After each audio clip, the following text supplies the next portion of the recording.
जी, तो मुबारक हो जी, मुबारक हो। रजब भट्ट ने एक और खुशखबरी सुना दी है। बस 2 दिन इंतज़ार करें, उसके बाद सोशल मीडिया पर तूफ़ान बर्पा होने वाला है। और खुशखबरी जो उसने सुनाई है, उसके मुताबिक उसको इस खुशखबरी के लिए किसी दूसरी कंट्री जाना पड़ेगा। वो दूसरी कंट्री कौन-सी है जहाँ इसको जाना पड़ेगा? क्या ईमान भी इसके साथ होगी? और इसने कहा है कि ये रजब फैमिली के लिए बहुत बड़ा खुशी का दिन होगा, मतलब कि रजब फैमिली इस खुशखबरी के लिए शायद वो इंतज़ार कर रही है, या कि मतलब बड़ा उसने अपनी तरफ से बहुत बड़ा दावा किया है। और उसने साथ ये भी बोला कि जलने वाले जो हैं वो तबाह बर्बाद हो जाएँगे। ठीक है जी, इस पे बात करेंगे। उसके बाद बात करेंगे जी, आधी रात को ईमान को कॉल करके ये क्यों कहा जा रहा है कि अम्मा के घर क्यों बैठी हो?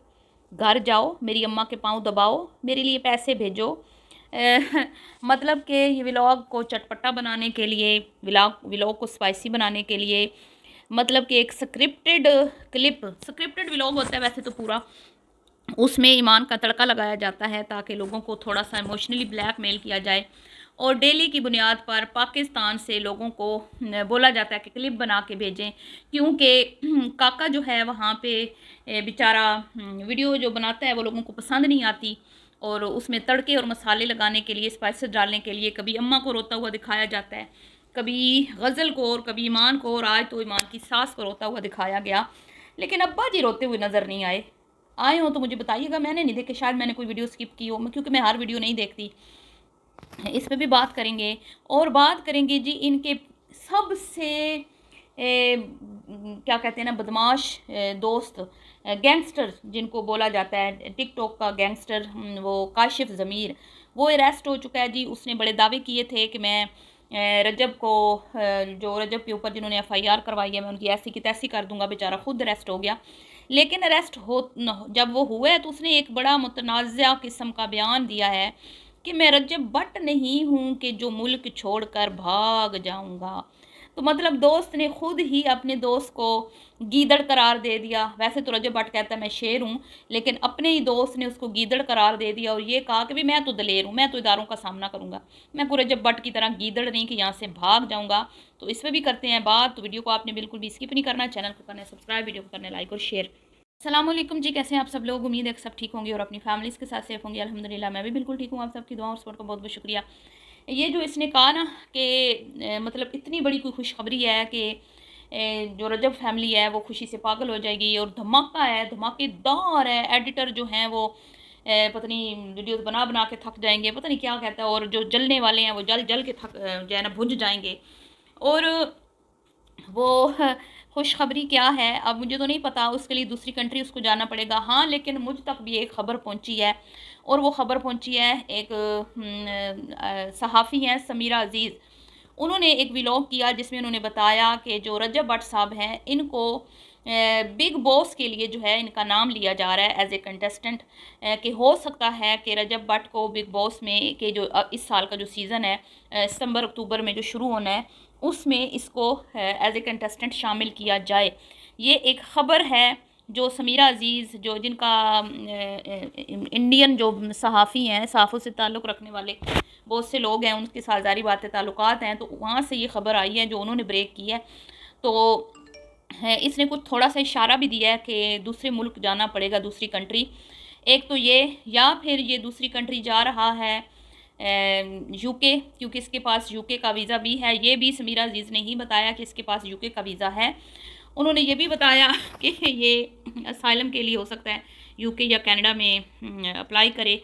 लेकिन अगर ये हो गया कि ये यूके या कनाडा मूव कर जाता है, क्योंकि इसने खुद इशारा दिया दूसरी कंट्री का, तो फिर ये बिग बॉस में तो नहीं जा पाएगा। अगर इसका वहाँ पे एज ए कंटेस्टेंट इसको वो प्रोड्यूसर लेना चाहते हैं, तो फिर ये दो बातें हो सकती हैं। या तो जितना इसने बढ़ा चढ़ा के बात की है ना, और इसके पेट में बात टिक नहीं रही थी, इसका पेट फट रहा था, इसका बस नहीं चल रहा था कि मैं बता दूं, तो बात तो कोई बहुत बड़ी है, ठीक है। और ये बात भी कोई छोटी नहीं है कि ये बिग बॉस में जाए। या कोई फ़िल्म साइन करे, जिस तरह के ये मतलब आजकल आपको देख रहे हैं ना, कभी संजय दत्त साहब से कॉल पे बात कर रहा है और मज़े की बात ये कहता है गैंगस्टर ओए होए दादा बड़ा बड़े गैंगस्टर लग रहे हैं, मैं तो उनके सामने छोटा गैंगस्टर लग रहा हूँ।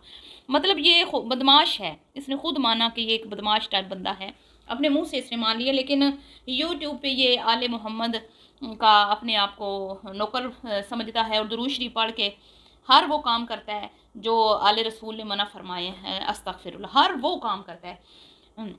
तो इसकी मोहब्बत का जो है ना अनोखा ही अंदाज़ है, ये यूनिक ही एक पीस है अपने आप में, जिसके मोहब्बत के अंदाज भी निराले हैं। अम्मा से मोहब्बत की तो अम्मा का फ़ोटो बनवा लिया, बंदा अम्मा को देखे, अम्मा की शक्ल तो यूँ लगता है कि भाई नहाते हुए शर्म आती है कि यार क्या अम्मा देख रही है, अकेला बेडरूम में है, दोस्तों के साथ ऊट पटांग हरकतें या वाइफ के साथ टाइम गुजार रहे तो भाई शर्म आती है यार अम्मा देख रही। पर नहीं जी, अनोखा है ना, स्टाइल है। और आज मज़े की बात एक और इसने की वीडियो में, जब ये निकला कहता है मैं जा रहा हूँ जिम और वहाँ से कुछ चीज़ें लूँगा मैं मेडिकल स्टोर पे, प्रोटीन इस तरह का कुछ उसने कोई ड्रिंक्स वगैरह लेने थे, एनर्जी ड्रिंक्स। तो बाहर निकला है तो कहता है ओए होए होए होए होए, बड़ी धूप है, ऐसी धूप है जैसे जहन्नम में आ गए हैं या जहन्नुम में आ गए हैं, इस तरह कहता है। तो बच्चों जहन्नम तो तुमने देखी नहीं है। जहन्नम का तो वो कहते हैं ना, एक सुई के जो वो होता है सुराख, उसके बराबर भी अगर तुम्हें जहन्नम का नज़ारा करा दिया जाए तो तुम तो हंसना ही भूल जाते। दुनिया में जो तुम इतने बड़े बड़े कैके लगाते हो, इतना तुम हंसते हो और इतना तुम ऊंचा बोलते हो, तो तुम तो बोलना ही भूल जाओगे। तुम हंसना तो क्या, बोलना ही, तुम्हारा तो गले से आवाज़ ही ना निकलेगी अगर तुमने जहन्नम को नज़ारा कर लिया। तो ये तो जहन्नम को हल्का ले रहे हो तुम, कि दुबई की गर्मी तुम्हें जहन्नम की याद दिला रही है। तो ये बेवकूफ़ इस तरह का इंसान है। तो अब जी देखते हैं, कुछ लोग ये भी कह रहे हैं कि दोस्तों को बुला रहा है क्योंकि बोर बड़ा हो रहा है बच्चा, और आपको पता है फिर बच्चा नाजुक है, बच्चा जो ख्वाहिश करता है वो पूरी करता है, और बच्चे को बोरियत जो है वो पसंद नहीं है। तो देखते हैं अब। और बीवी का तो कोई चांस नहीं है, नहीं नहीं नहीं ना, बीवी का कोई चांस नहीं है जी। बीवी ना दुबई ना यूके अभी फ़िलहाल कहीं भी जाती हुई नज़र नहीं आती। ये तो आप भूल ही जाएँ। जो भी नीचे इनके कमेंट्स बॉक्स में बहुत सारे कल भी कमेंट्स थे जिसमें लोग कह रहे थे कि ईमान आपी को पास बुला लें, ईमान आपी को। नहीं जी, फ़िलहाल ईमान आपी को बातों पे ही टरखाएगा ये। ईमान आपी के लिए कुछ भी नहीं है फ़िलहाल, वो सिर्फ अपनी वीडियो के लिए उसको यूज़ करेगा। जब जब उसके व्यूज़ कम होंगे तो उसमें तड़का लगाने के लिए कभी अम्मा, कभी गज़ल, कभी बारियाँ उसने बनाई हुई हैं, कभी दोस्त और कभी ईमान को शामिल करता है, ताकि लोग जो हैं वो मेरे साथ कनेक्टेड रहें और मैं जो एक इमोशनली ब्लैकमेलिंग जो होती है वो साथ साथ जारी रहे। तो वो काम चलता रहेगा, लेकिन वो बुलाएगा नहीं, कभी भी नहीं बुलाएगा, क्योंकि वो एक आज़ाद ख़्याल बंदा है और अय्याश बंदा है। और अब तो उसको अय्याशियाँ, अभी तो अय्याशियाँ शुरू हुई हैं, अभी तो पार्टी शुरू हुई है दुबई में, जो वो अय्याशियाँ कर रहा है। अभी कहाँ वो इस मूड में होगा कि भाई बीवी आई अब तो मैं उसके उसके साथ उसके पल्लू के साथ लग के बैठूँ, तो ये तो नामुमकिन है। अब जी बिग बॉस का तो मैं भी चाहती हूँ कि ये बिग बॉस में जाए, क्योंकि बिग बॉस में मुतनाज़ा शख्सियात को और इस तरह के लोग जिनके बहुत ज़्यादा स्कैंडल होते हैं, जिनकी बहुत ज़्यादा कंट्रोवर्सियाँ होती हैं ना, उनको शामिल किया जाता है। तो इसका भी जो है ना अभी बहुत तमाशे चल रहे हैं। तो अगर ये बिग बॉस का हिस्सा बनता है तो वहाँ पर तो फिर भाई आपका अपना कैमरा नहीं होना, जो आप भी लोग बनाते हो स्क्रिप्टेड हैं, लोगों को किसी भी तरह से बेवकूफ़ आप बना लेते हो। वहाँ तो चारों तरफ कैमराज लगे होते हैं, आपको पता है, और वहाँ पे आप जितने मर्जी कोशिश कर लो बनावटी बनने के, कहीं ना कहीं से आपकी असलियत बाहर निकल के आ ही जाती है। तो ये जाए, मैं कहती हूँ दूध का दूध पानी का पानी हो। और जितने भी ऑडियंस इसको, स्पेशली पाकिस्तान के लोग इसको समझते हैं कि ये रियल है, ये रियल में ऐसा है, ये रियल में बड़ा माँ से प्यार करता है, ये रियल में बड़ा आले रसूल से प्यार करता है, ये इसकी रियलिटी है, बेचारा भोला है, कुछ भी कह देता है गलती से। तो वहाँ पर तो भाई गलती से आप किसी को कुछ कह दें, जैसे इसने 295 का मजाक उड़ाया, वहाँ पे तो इसने अगर किसी का गलती से भी मजाक उड़ाया तो भाई वो तो बिग बॉस है।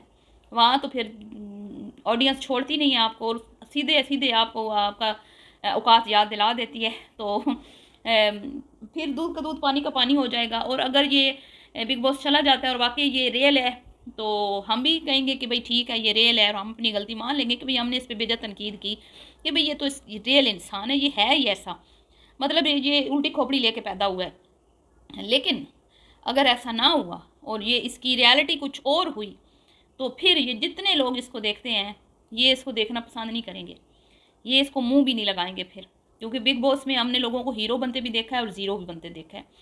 तो ये एक वाहिद शो है जिसमें इंसान को वो इतने दिन अंदर रखते हैं, 3-4 महीने उस घर में एक बंद करके, जिसमें ना चाहते हुए भी आपकी रियलिटी सामने आ ही जाती है।